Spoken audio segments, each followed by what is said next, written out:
Myself Giridhar Jain, Assistant Professor in Electronics and Telecommunication Engineering, Walchand Institute of Technology, Solapur. Today I am going to deliver a lecture on square wave testing of frequency response of amplifiers. Learning outcomes. At the end of this session, students will be able to describe what is frequency response and how it is obtained. And second is, at the end of this session, students will be able to obtain low frequency and high frequency cutoff of the given amplifier. Contents. Content of the session are what is frequency response and how it is obtained, square wave testing of the amplifier for low frequency cutoff, square wave testing of amplifiers for high frequency cutoff, advantages. So what is frequency response and how it is obtained?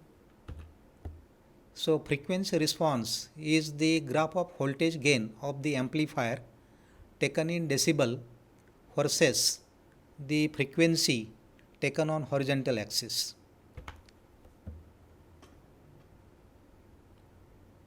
How to obtain the frequency response of the amplifier?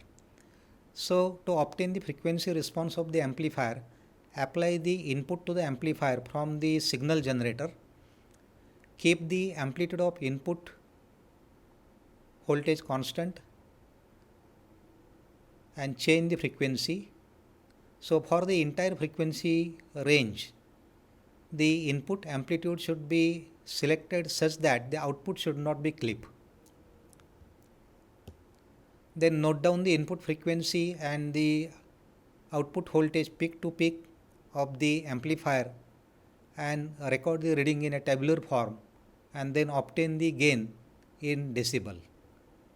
Then plot a graph of gain in decibel versus the frequency taken on a logarithmic scale, and from that frequency response obtain a lower and the higher cutoff frequency. So this is the frequency response of the amplifier plotted. So range of frequencies over which the gain is approximately constant is the mid frequency region. This is low frequency region where the gain is increasing, and this is the high frequency region where gain is reducing. Now the frequency at which gain falls by 3 dB are called as cutoff frequencies. This is low frequency cutoff, this is high frequency cutoff, and the difference between these two frequencies is the bandwidth of the amplifier. Now square wave testing for the frequency response of the amplifier. Now square wave are the rich in the odd harmonics and have very simple shape that makes it easy to observe the frequency response limitations in amplifiers, and this square wave testing is the powerful technique as compared to the conventional method.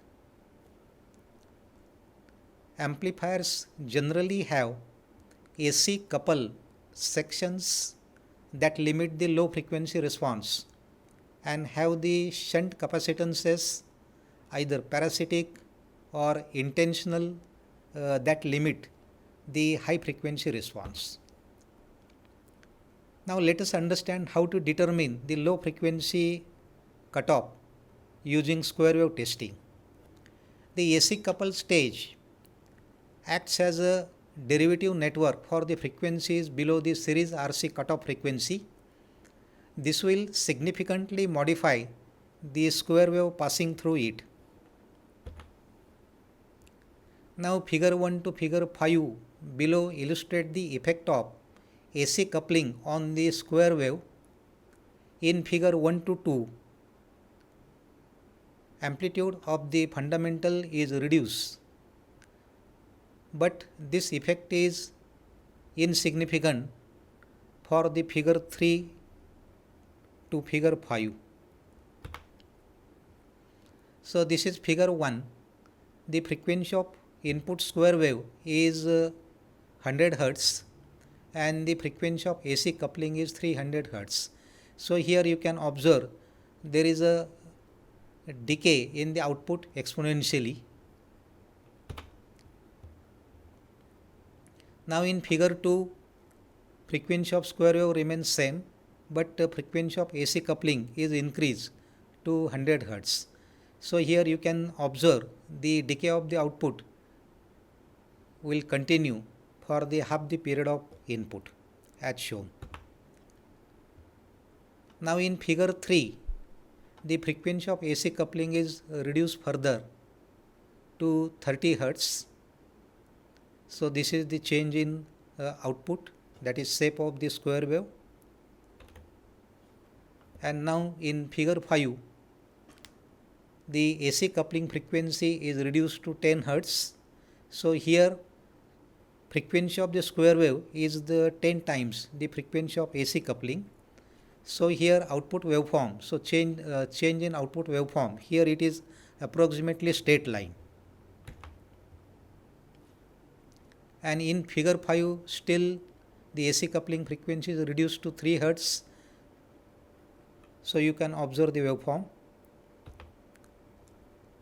A useful relation that gives the approximate low frequency cutoff based on the slope of AC couple square wave is given by, so lower cutoff frequency is given by phi max peak to peak minus phi min peak to peak into f divided by phi max peak to peak into pi, where phi max peak to peak is the overall peak to peak value of the waveform, phi minimum peak to peak is the value of low points of the decaying slopes, f is frequency of the square wave, and pi is the constant 3.14159.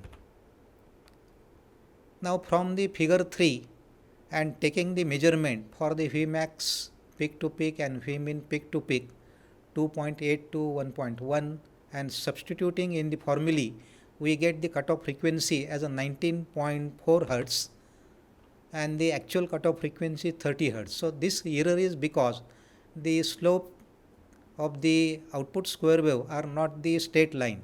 So they are the part of or significant exponential curvature. Now from figure 4, so these are the measurements, and substituting in the formulae we get cutoff frequency is equal to 8.3 Hertz. So this is closer to the actual cutoff frequency that is 10 Hertz, because this error is reduced as compared to previous case because the slope of the square wave are the straight lines. And in figure 5, phi max peak to peak 2.1, phi min peak to peak 1.9, and substituting in the formulae for low frequency cutoff, we get 3 Hertz. And this is very accurate because the slopes are very straight. So now pause this video and think on the following question. So what is advantage of square wave testing? So advantage of the square wave testing is that we have to take only the one reading for the low frequency, and by taking the measurement for Vmax peak to peak, Vmin peak to peak and measuring the frequency of square wave, we can obtain the lower cutoff frequency. So this is advantageous as compared to the conventional method where we have to take the lot of readings, we have to plot a graph, and from that we have to obtain the lower cutoff frequency. Now significance of this is that the square wave frequency should be greater than 10 times the low frequency cutoff. Now how to determine the high frequency cutoff using square wave testing. So RC roll-up acts as an integrator for the signals above the RC cutoff frequency, and this reduces the amplitude of the signals roughly by the frequency is above the cutoff frequency. Now this is illustrated in figure 6 to 9 below. Now in figure 6, the frequency of square wave is 1 kilohertz and the frequency of AC coupling is 300 hertz. Now in this figure 7, the frequency of that is low pass roll off is increased to 1 kilohertz. So you will observe the change in the shape of the output.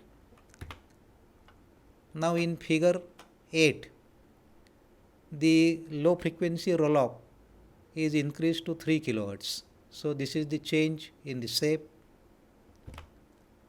And now in figure 9, the low frequency roll off is made 10 kilohertz. So this is the output. Now by observing the output voltage waveform, we can obtain the high frequency cutoff using this formula.